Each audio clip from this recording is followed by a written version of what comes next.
Atos dos Apóstolos, capítulo 9. Eu confesso a você que Atos foi o primeiro livro que eu li quando eu me converti. O primeiro livro foi Atos dos Apóstolos. Porém, eu passava por cima dessa passagem porque eu amo tanto a passagem da conversão de Paulo no capítulo 9, que eu parava na conversão de Paulo e ia para outro endereço. Mas me deparei, juntamente com a minha pastora, com esse texto, e esse texto ele mexeu, impactou meu coração, e eu quero compartilhar algumas coisas com vocês, alguns princípios que Deus vem falando comigo ao longo dessa viagem, ao longo dessa semana, tá? Então, Atos capítulo 9, do versículo 32 a 35. Todos encontraram? Amém? Então, Atos capítulo 9, versículo 32 a 35. Passando Pedro por toda parte, foi também visitar os santos que moravam em Lida. Encontrou ali certo homem chamado Enéas, que havia 8 anos jazia de cama, pois era paralítico.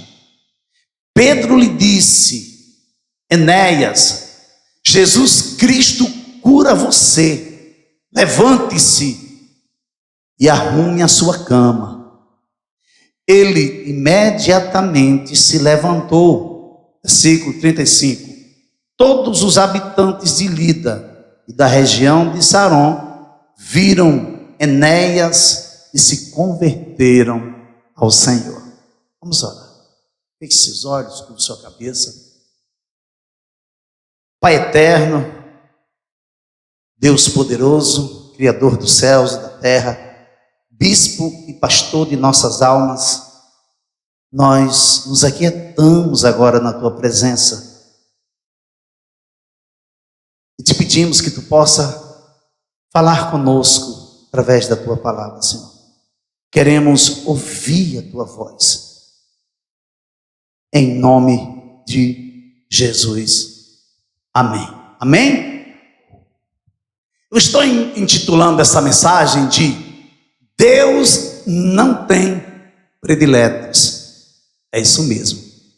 Diga comigo, Deus, diga mais alto, diga, Deus não tem prediletos. O Evangelho de Cristo é intenso, é extenso. O Evangelho de Cristo é extenso, é amplo, é abrangente por natureza. Ele se espalha, ele se abrange de um lado para o outro. É isso mesmo. O Evangelho de Cristo é extenso, é amplo, é abrangente por natureza. Ele se espalha. O Deus que criou um universo vasto age de maneira tal que sua graça redentora se estende ao menor recanto da criação. É incrível. O mesmo Deus que criou os céus, a terra e tudo que existe, um Deus que é capaz de criar variedades de coisas sem fim e com um detalhamento minucioso, irá redimir de maneira tal todos aqueles que se achegarem a Ele, sem exceção. Todos que se aproximam dele, todos que se entregam a ele, são transformados. Um Deus tão poderoso, um Deus que está assentado no seu trono de glória, um Deus que a terra é o estrado dos seus pés. É o mesmo Deus que é capaz de transformar. É um Deus que escreve seu nome, é um Deus que escreve meu nome no livro da vida. É um Deus que é misericordioso, um Deus que é longânimo, um Deus que é tardio em irar-se, um Deus que tem nos alcançado todos os dias. Todos os dias a sua misericórdia tem nos alcançado, tem se renovado em nossas vidas, e a sua fidelidade tem se estendido de geração a geração. Esse mesmo Deus que se encontra hoje aqui, o Emanuel, está conosco. É um Deus que está ministrando no seu coração, um Deus que ministra no seu coração. É um Deus que está ministrando no seu coração nesta noite, dizendo para você que você é muito precioso, dizendo para você que você é muito preciosa, é muito preciosa. Abra aí, Hebreus capítulo 11, versículo 6. De fato, sem fé é impossível agradar a Deus, porque é necessário que aquele que se aproxima de Deus creia que Ele existe e que recompensa os que o buscam. É tremendo, é tremendo. Você se aproxima dEle, mas a sua palavra diz que é necessário que você creia que Ele existe e que se torna galardoador daqueles que o buscam. Tremendo, é tremendo. Hebreus capítulo 11, versículo 6. A promessa que foi feita a Abraão deu início a toda a história da redenção. Começou com Abraão. Promessa que ele fez para Abraão deu início a toda a história da redenção. Foi Deus que, além de abençoá-lo, Deus, além de abençoar Abraão, prometeu que nele seriam benditas todas as famílias da terra, seriam benditas todas as nações da terra. Através dele, através da bênção que Deus prometeu a Abraão, ele alcançou a minha vida e alcançou a sua vida através da pessoa de Jesus Cristo. Porém, temos que ter em mente que não existem prediletos para Deus. Não existem prediletos para Deus. Existem homens escolhidos, mulheres escolhidas e fiéis. Homens que é fiel a Deus e mulher que é fiel a Deus. Apocalipse diz que no grande exército do Senhor estarão os escolhidos e os fiéis. É tremendo. Não basta só Deus ser fiel para você. Você tem que ser fiel a Ele. No entanto, a sua palavra diz que se você for infiel para com Ele, Ele permanece fiel. Mas entenda uma coisa, Ele permanece fiel a Ele, porque Ele não pode negar-se. Ele não pode negar a si mesmo. Então Ele permanece fiel à sua palavra. Ele permanece fiel ao seu nome. Mas Ele continua amando você. Ele continua se apresentando a você. Ele continua te cercando com alegres cantos de livramento. Então não existem prediletos para Deus. Existem homens e mulheres fiéis para com Ele. Amém? Então a primeira parte dessa mensagem eu estou chamando de Deus é o Senhor do tempo. Veja aí, Atos capítulo 9, versículo 32 e 33. Passando Pedro por toda parte, foi também visitar os santos que moravam em Lida. Encontrou ali certo homem chamado Enéas, que havia 8 anos jazia de cama, pois era paralítico. Esse paralítico tinha um nome. Exatamente, esse paralítico tinha um nome. Ele chamava-se Enéas. Porém, existe um detalhe muito interessante. Enéas não era trôpego de nascença. Ou seja, Enéas não era paralítico de nascença. O texto diz que ele jazia há 8 anos. 8 anos que ele estava prostrado naquela cama. Então isso indica que Enéas não era trôpego, não era paralítico de nascença. O relato bíblico nos diz que há 8 anos ele jazia de cama. Há 8 anos ele foi acometido dessa enfermidade.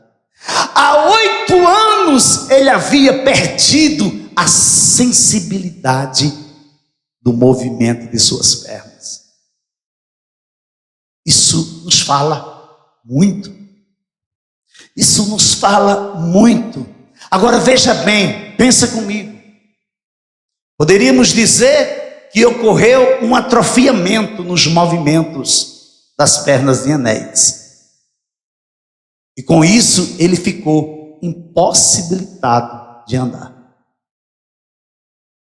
Não sabemos, a Bíblia não diz ao certo que doença ele foi acometido, o que levou ele a perder os movimentos das suas pernas. Mas que houve um atrofiamento, houve. E ele ficou impossibilitado de andar. Mas, vamos pensar juntos. E quando acontece um atrofiamento espiritual na vida de um crente, ou um atrofiamento na área relacional, matrimonial, profissional, como identificamos essa possibilidade para que possamos buscar ajuda necessária para esse tipo de paralisia? Como? Por isso que eu louvo a Deus que essa igreja, ela é uma igreja em discipulado e em pastoreio.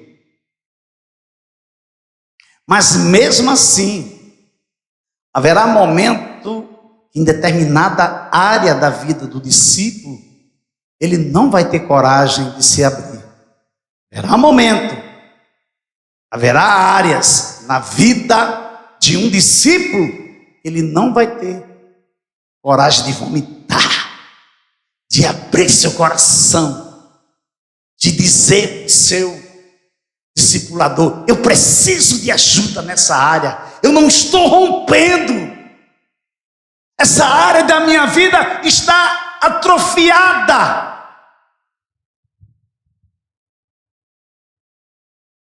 Identificamos, mas não temos coragem, não temos força, não temos ousadia, não perseveramos. Muitas vezes nos apressamos. Eu não esqueço nunca mais, e não vou esquecer nunca. Assim que eu me converti, o pastor estava ministrando, ele contou uma ilustração, ficou gravada na minha mente, no meu coração. Ele disse que um viajante ia passando e de repente ele olha para cima. Quando ele olha para cima, ele vai passando debaixo de uma árvore. Ele olha para cima e cai algo no chão. Pá! E ele se aproxima, aí olha. é uma borboleta. Só que não era totalmente uma borboleta. Era uma lagarta dentro de um casulo que estava se transformando numa borboleta. Aí ele parou, ele sentou numa pedra e ficou olhando. E ela fazia força. Ela sabe, se torcia toda e saía um pouquinho. E ela fazia mais outra força, saía mais um pouquinho. Chegou determinado momento que ela não conseguiu mais sair. Ela se aquietou. Ela ficou lá, quietinha. E ele ficou olhando para ele. Ele estava assim, sabe, extasiado. Ele estava impactado com aquela cena. E de repente, aquela cena dá lugar a um sentimento que ele começou a sentir peninha daquela lagartinha. Aí ele, não pode, ela está sofrendo muito. Aí ele lembrou que no bolso dele tinha um canivete. Aí ele pegou o canivete, se aproximou, olhou com muito cuidado para não machucá-lo. Ele cortou, deu um corte ali. E ela abriu linda, toda colorida, a multiforme graça de Deus estampada na vida daquela borboleta.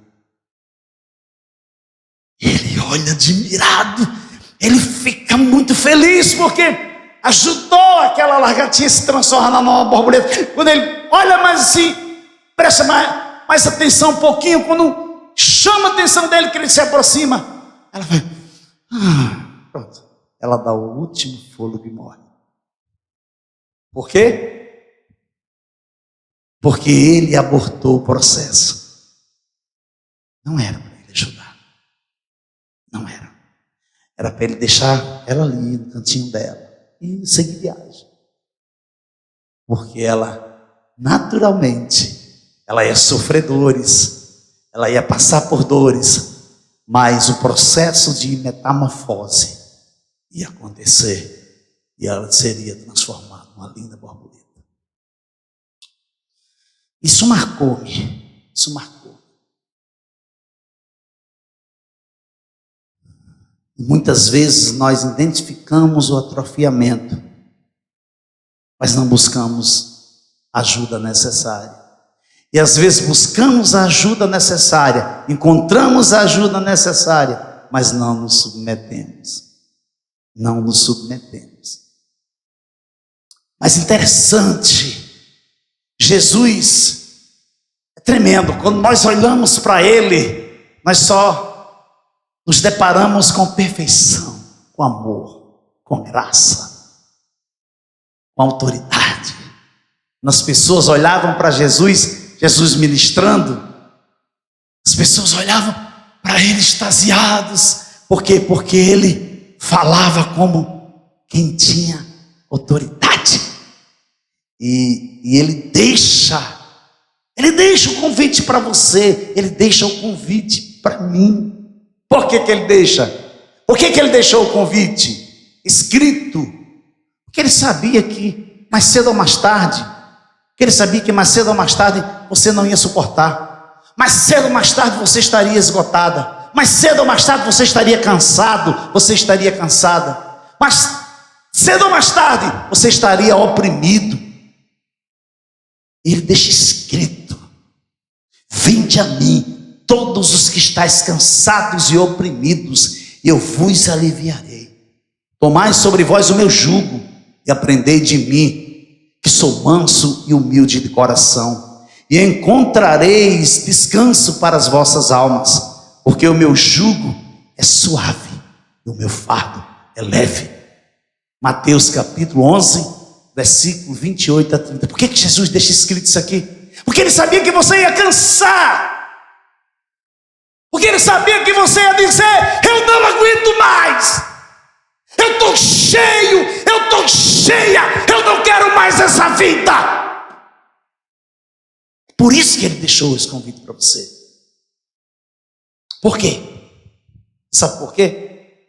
Quais são os efeitos de uma pessoa cansada? Quais são os efeitos que apresenta de uma pessoa cansada? Impaciência, irritabilidade.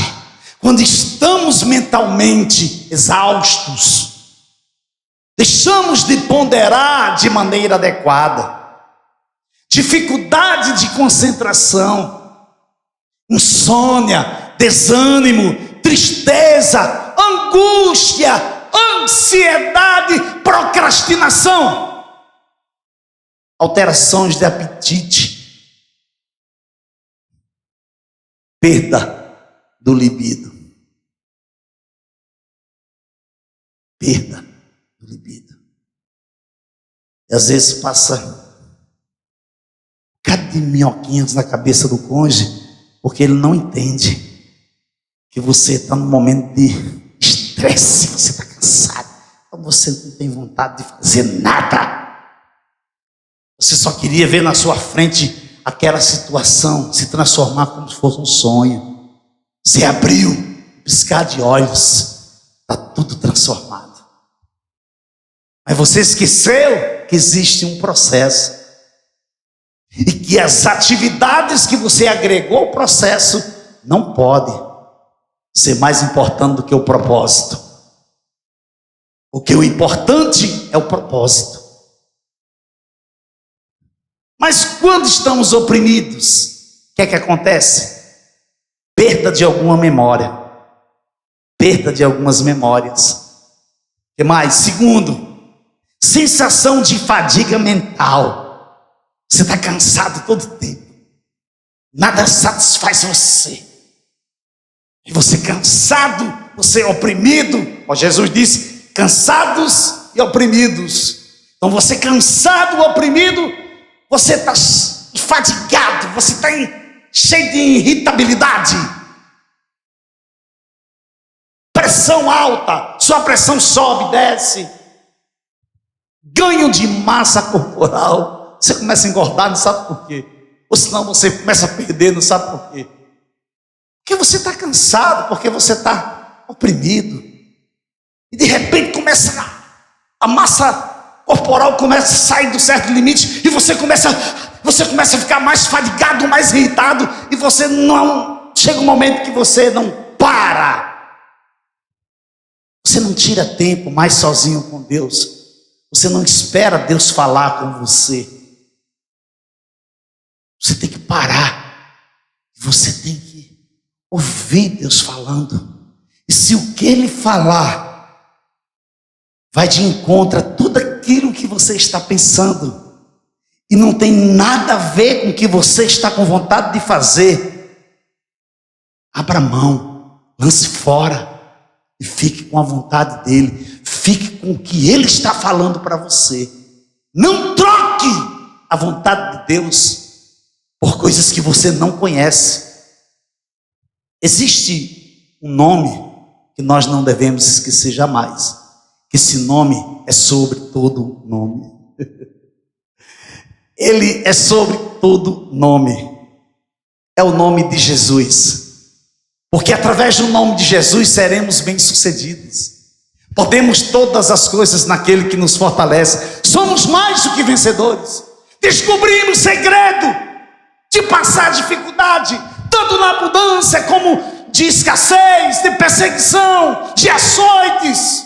Vamos romper, vamos glorificar o seu nome, porque nós temos um nome que supre todas as coisas. Então porque está ruim, então porque está difícil, então porque não está do jeito que você pensava, não saia do barco. Você não queria, você não pediu, agora continue. Continue. Você pensa que Deus é brinquedo? Você pediu, agora está ai. Será que era isso mesmo? É isso mesmo. É do jeitinho que você pediu. Aleluia. Então teremos êxito em tudo que fizermos. Claro que haverá um momento que não vai acontecer do jeito que eu pensava que ia acontecer. Mas se eu tiver calma, vai acontecer. Se eu tiver fé, se eu me comprometer, se eu obedecer, se eu me submeter à sua vontade, vai acontecer. Agora eu preciso colocar para fora as minhas agúrias. Preciso colocar para fora tudo que eu estou sentindo, tudo que me impede de eu aceitar, de eu compreender a vontade dele, que é boa, que é perfeita, que é agradável. Amém? Você pode aplaudir a Jesus nessa noite? Aleluia! Veja que texto lindo, olha.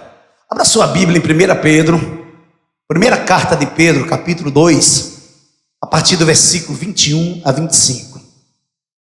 Olha o que é que Pedro vai dizer.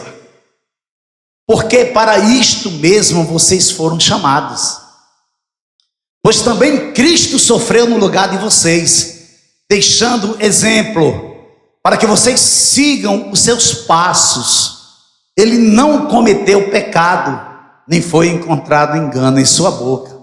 Pois ele, quando insultado, não revidava com insultos. Quando maltratado, não fazia ameaças, mas se entregava àquele que julga retamente, carregando ele mesmo em seu corpo, sobre o madeiro, os nossos pecados, para que nós, mortos para os pecados, vivamos para a justiça.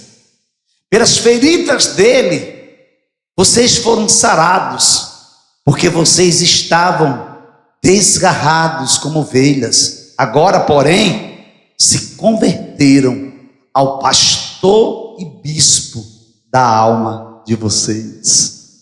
Primeira carta de Pedro, capítulo 2, versículos 21 a 25. Quando Pedro foi visitar os santos que moravam em Lida, ele se deparou com um homem que estava necessitando da graça de Deus. Deus é o Senhor do tempo. Então, era exatamente naquele tempo que Pedro ia se deparar com Enéas, o paralítico. Por quê? Porque era o tempo de Deus. E Deus é o Senhor do tempo. Não tem como nós escaparmos. Encontrou ali certo homem chamado Enéas, que havia 8 anos jazia de cama, pois era paralítico. Está no versículo 33. Agora, presta atenção na atitude de Pedro. Pedro lhe disse: Enéas, Jesus Cristo cura você. É tremendo. Ele não diz: homem, vem cá, eu vou impor as mãos sobre você e em nome de Jesus você vai ser curado. Não foi isso. Ele disse assim, ó: Enéas, Jesus Cristo cura você.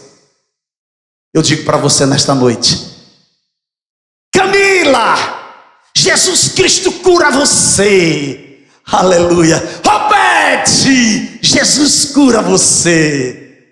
Oh Deus maravilhoso. Diego, Jesus Cristo cura você. Você vê que o crivo é direto. Vai direto para ele.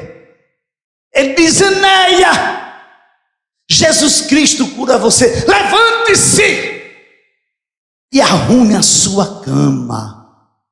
Ele imediatamente se levantou. Atos 9, versículo 34. Agora eu quero ponderar com você aqui, ó. Eu creio. Agora aqui é eu que creio. Pastor Ronaldo Bezerra. Eu creio que não somente a cama de Enéas se encontrava desarrumada. Olha que Pedro diz, ó: levante-se e arrume a sua cama. Isso quer dizer o quê? Que a cama de Enéas estava desarrumada. Agora, eu creio que pelo estado que se encontrava Enéas, paralítico, prostrado em cima de uma cama. Uma cama nessa época era onde estavam todos os pertences dele. Era semelhante a uma capa. Mas aqui Pedro está dizendo: levante, tome a sua cama. Eu creio que a vida de Enéas estava uma bagunça só. A vida de Enéas se encontrava desorganizada, bagunçada, em total desordem. Principalmente a sua vida emocional. Eu quero perguntar para você nesta noite: como está a sua vida emocional? Não quero nem perguntar como é que está a sua vida espiritual. Não. Agora, por favor, não me responda. É só para você parar. Como está a tua vida emocional? O que tem acontecido na tua vida que tem te tirado do eixo? Tem te levado para um contexto de irritabilidade, de cansaço, de insegurança. Pare, por favor. Pare e vá para um canto sozinho. Vá praticar solitude. Agora, quando você entrar no seu lugar, no lugar que você escolher para fazer solitude, não vá carrancuda, não. Abra seu coração. Permita que o amor de Deus, que está dentro de você, possa desarmar tudo que está por um fio, por um triz dentro de você. Amados, existem momentos na nossa vida que a gente está assim, é só acender o fogo, que a pólvora, pló! Porque você não é de ferro, você não é perfeito, você não é perfeita, você é serva do que é perfeito, você está num processo de santificação progressiva, que é de fé em fé, que é de glória em glória. Então, áreas de sua vida, até mesmo no casamento, com os filhos, na sua profissão, no seu meio relacional, vai chegar um momento que não vai haver saída, e você vai ter que parar e dizer: haja luz para que haja diálogo, para que haja vida, para que haja conserto, para que haja restituição. Desde o momento que eu pisei nesse altar hoje à noite, que Deus fala de restituição. Se você não acredita, ou se você não recebe, eu vou receber e vou sair daqui glorificando a Deus. Restituição. Se prepare. Se você plantou, se prepare que você vai colher. Agora, o que foi que você plantou? Só você sabe. Eu sei o que foi que eu plantei. Lembra quando Ezequias adoeceu de uma enfermidade mortal? Você lembra? O profeta Isaías foi visitá-lo e disse-lhe: assim diz o Senhor, ponha em ordem a sua casa, porque você morrerá. Ele completa e diz: você não vai escapar. Meu Deus. Ezequias disse: Senhor, lembra-te de que andei diante de ti com fidelidade, com coração íntegro, e fiz o que era reto aos teus olhos. Ezequias chorou amargamente. Então a palavra do Senhor veio a Isaías dizendo: volte e diga a Ezequias: assim diz o Senhor, o Deus de Davi seu pai, ouvi a sua oração e vi as suas lágrimas, acrescentarei 15 anos à sua vida. Isaías capítulo 38, versículos 3 a 5. A segunda parte da mensagem: tudo vem de Deus. Diga comigo: tudo vem de Deus. Aí, versículo 35, Atos capítulo 9, versículo 35. Todos os habitantes de Lida e da região de Saron viram Enéas e se converteram ao Senhor. Meu Deus. Na sua vida, amado, na minha vida, em nossas vidas, os milagres são sempre uma possibilidade. Você sabia? Na sua vida, na minha vida, em nossa vida, os milagres sempre serão uma possibilidade. Nunca esqueça disso. Nunca esqueça. Por quê, pastor? Não há nada de excepcional na realização de milagres por parte de Deus na pessoa de Jesus Cristo. Não há, amados. Não há nada de excepcional. Quem vive, quem anda diante de Deus, você foi chamado, você foi catado das trevas, e o Senhor transportou você para a luz, para a sua maravilhosa luz, para o reino do Filho do seu amor. Então não existe nada excepcional quando se trata de milagres. Deus chamou você para viver os milagres dele todos os dias. O maior milagre de todos os milagres é o milagre da salvação. Então, faz parte da existência normal, diária do cristão. A chuva, as colheitas, as bênçãos sazonais. O que é uma bênção sazonal, pastor? É uma bênção que é própria da estação.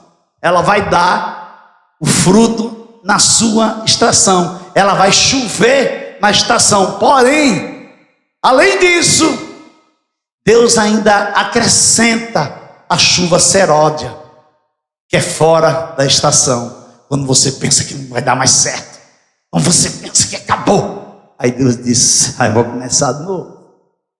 Eu vou começar de novo, porque eu tenho planos na sua vida.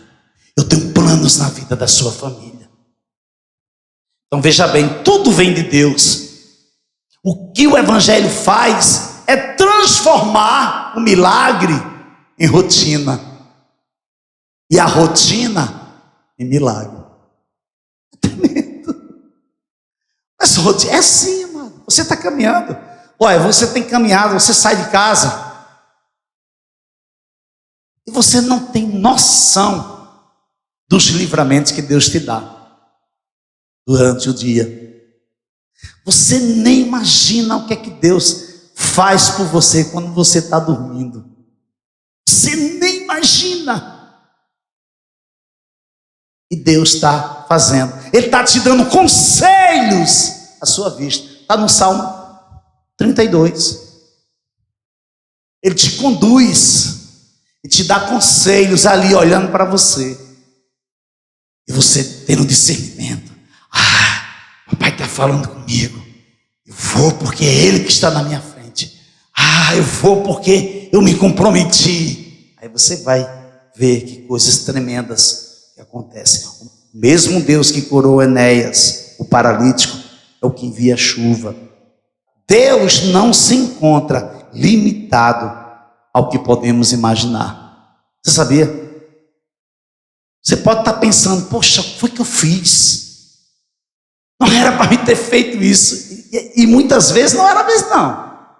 Mas Deus disse: deixa comigo, que eu vou transformar isso aí.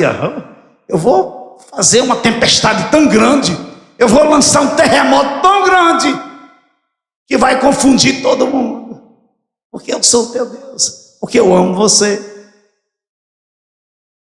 Então, veja assim, Deus pode fazer infinitamente mais do que tudo aquilo que pedimos ou pensamos.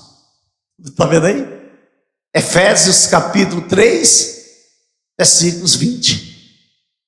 Então veja bem, Deus não está reduzido a um lugar comum nas nossas vidas.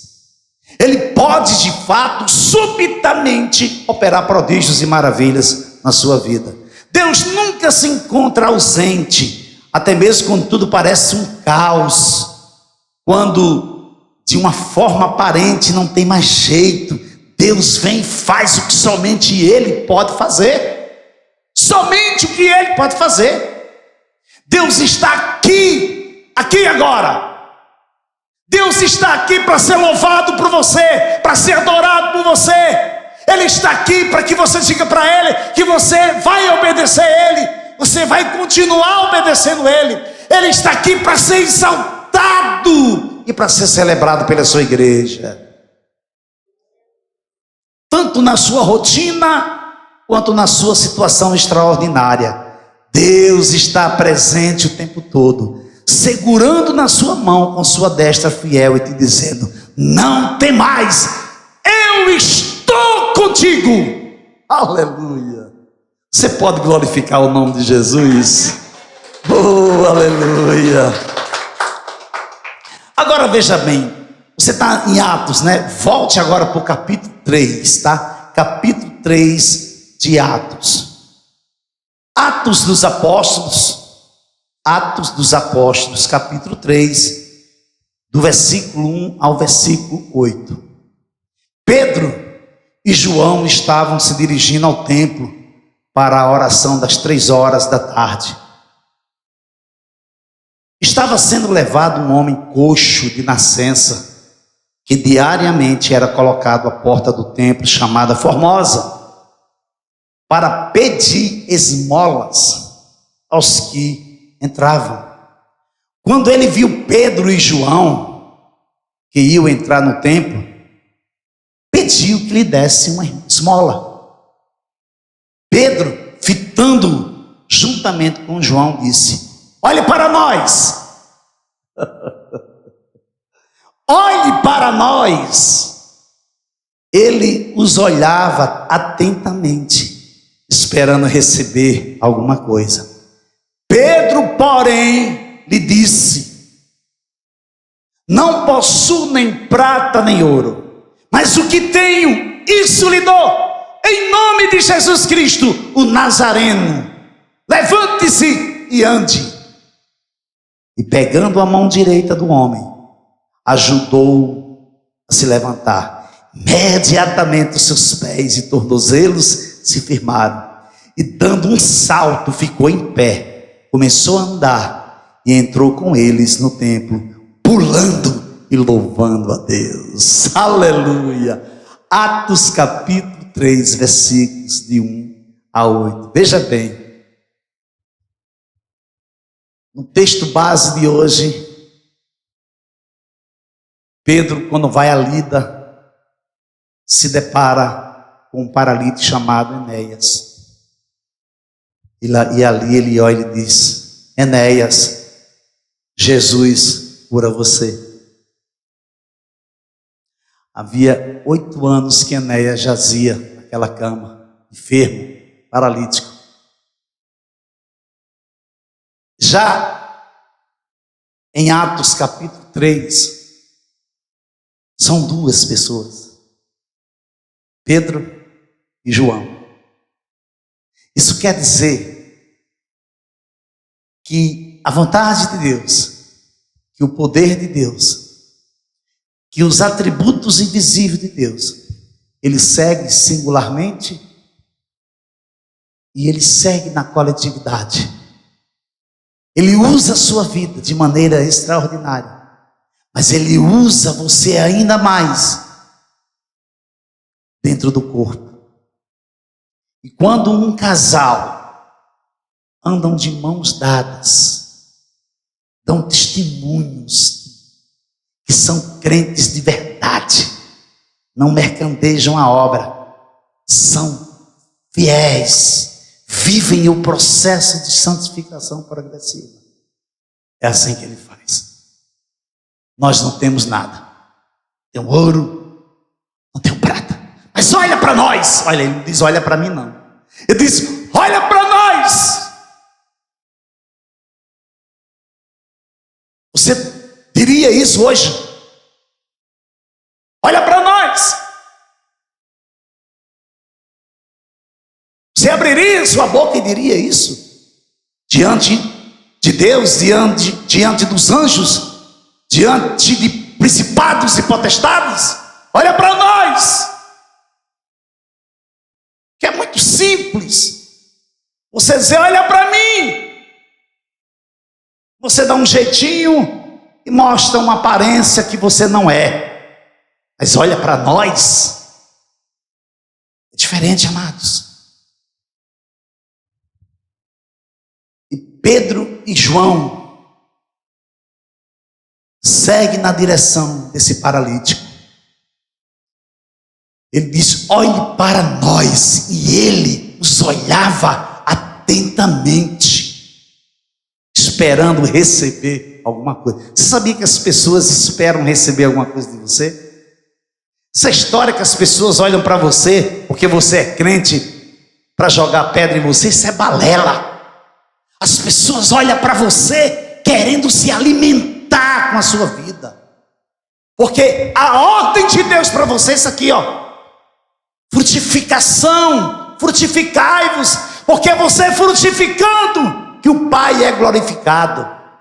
Está em João capítulo 15, palavras de Jesus Cristo. O meu Pai é glorificado quando vocês frutificam. Então que nessa noite possamos ter essa perspectiva de renovo, essa perspectiva do novo, essa perspectiva que mesmo que se apresentem tudo fechado, tudo cerrado à nossa frente, eu vejo ao longe uma pequena mão que parece com a mão do homem, que está vindo na minha direção para operar prodígios e maravilhas. É o agir invisível de Deus indo na sua direção para quebrar seu coração de pedra, para renovar a sua vida, para colocar você dentro de um propósito de novas perspectivas de sucesso sim. Jesus chamou você para você ter sucesso. Sucesso é bem sucedido, amado. Para você ser bem sucedido. Conclusão: não importa que tipo de adversidade, de situação que você esteja enfrentando, tudo é possível ao que crê. Diga comigo, tudo é possível ao que crê. Diga, eu creio, eu vou romper. Diga, eu vou me submeter, eu vou glorificar o nome do meu Deus. Glorifica Ele, aplauda Ele, aleluia. Eu preciso crer, eu tenho que crer. Eu não posso cochear em dois pensamentos. Eu tenho que crer e continuar crendo. Porque não adianta eu me iludir pensando que os meus pensamentos irão me conduzir a lugares altos. Não adianta, amado. Não adianta você pensar que seus pensamentos próprios, que você está imaginando, vai levar você a lugares altos, que não vai. Não vai. Olha o dedinho, ó. Não vai. Você tem que ser assim com ele, ó.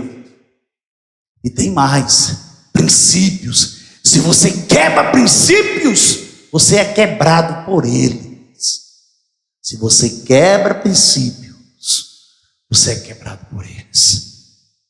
Assim diz o Senhor: logo que se cumprirem para a Babilônia 70 anos, atentarei para vocês e cumprirei a promessa que fiz a vocês, trazendo-os de volta a este lugar. Versículo 11. Eu é que sei que pensamentos tenho a respeito de vocês, diz o Senhor. São pensamentos de paz e não de mal. Olha aí como é sério. Pensamento que Deus tem ao seu respeito é pensamento de paz, não é de mal. Se você trilha o caminho escuso, não são os pensamentos de Deus. São pensamentos de paz, não de mal, para dar-lhes um futuro e uma esperança. Então vocês me invocarão, se aproximarão de mim em oração, e eu os ouvirei. Vocês me buscarão e me acharão quando me buscarem de todo o coração. Serei achado por vocês, diz o Senhor, e farei com que mude a sorte de vocês. Eu os congregarei de todas as nações e de todos os lugares para onde os dispersei, diz o Senhor, e trarei vocês de volta ao lugar de onde os mandei para o exílio. Cativeiro, liberdade. Trevas, luz. Deus não tem predileto.